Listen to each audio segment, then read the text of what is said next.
So my property is certified wildlife habitat. So I like my yard to have a lot of diversity, like whatever this cool grass flowery stuff is that grows up cool. And then we got the fruit trees. I know that one's a cherry. I know that one's an apple. I forget what this is, but some of the branches are spiky. We do have mint.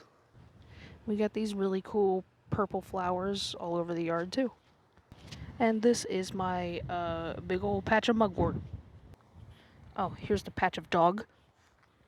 Trying my hand at maple bonsai without cutting.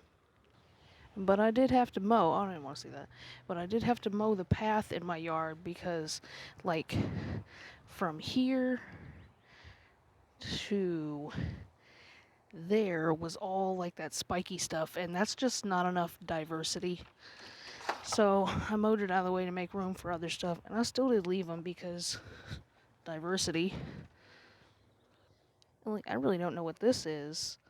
But that vine is spiky as hell.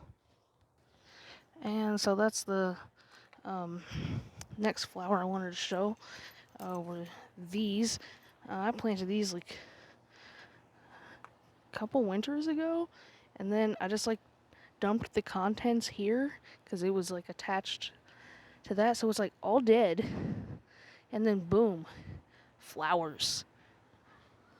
And all these were just dandelions because the bees needed food.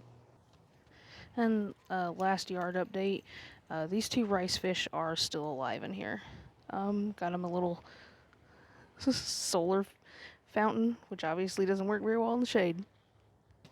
Then I don't really know what I'm doing with this, but I filled those two jugs with the hose water from our well. So I don't know. I'm just going to leave those in the sun and see what happens.